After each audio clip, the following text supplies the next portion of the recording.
Comment ce court passage de l'histoire de l'âme rachetée peut-il décrire la communion aux souffrances de Christ, quand il semble que les souffrances en question résultent de l'ignorance de l'appel du bien-aimé? Ici, l'hésitation n'est pas un refus, elle ne touche pas la volonté, mais il y a un recul devant la souffrance entrevue. L'angoisse de son âme, lorsqu'il a caché sa face, nous laisse voir sa ressemblance avec le bien-aimé, et nous fait songer à l'angoisse de Gethsémane à l'heure de la puissance des ténèbres. L'ombre de sa croix s'est étendue sur elle, seulement l'ombre, une ressemblance. Car il a ôté l'aiguillon de la mort lorsque seul a foulé au pressoir il a bu la coupe amère jusqu'à la lie, accomplissant ainsi la propitiation pour les péchés du peuple.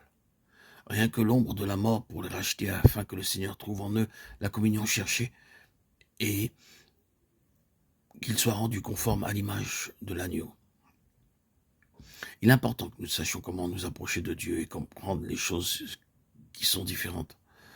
Lorsque Dieu garde le silence, est-ce le silence de l'amour qui met l'âme à l'épreuve pour développer la foi, ou bien le silence de réprobation au sujet de quelque décision en dehors de sa volonté?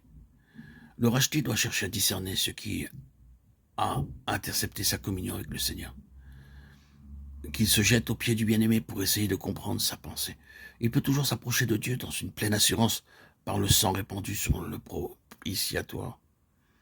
Il est toujours reçu à cause du bien-aimé, se mettant au bénéfice du sang répandu que le racheté se donne à nouveau, avec la simplicité d'un petit enfant qui remette sa voix au Seigneur pour que lui soit révélée la cause de sa souffrance.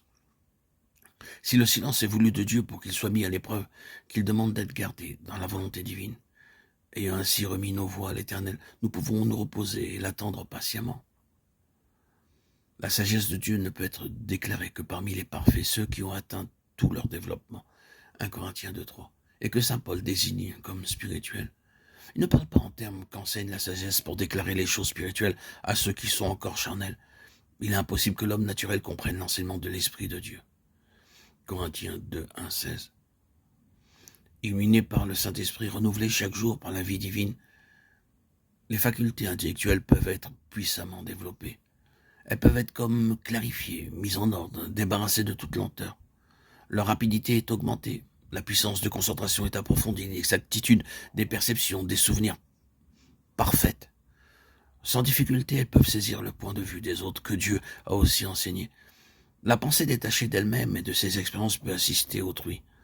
Qu'il ait besoin de nourriture solide ou de lait, elle peut tirer de son trésor des choses anciennes et nouvelles. Matthieu 13:52. La pensée spirituelle comprend que la vie divine dans un vase de terre doit se développer, se manifester dans les limites du vaisseau qui la reçoit, mais n'a point de prévention d'idées préconçues et peut discerner Dieu et son action dans les autres. Et elle peut aussi percevoir des indications de la volonté de Dieu et de son action, où d'autres ne voient rien. Acte 17:11.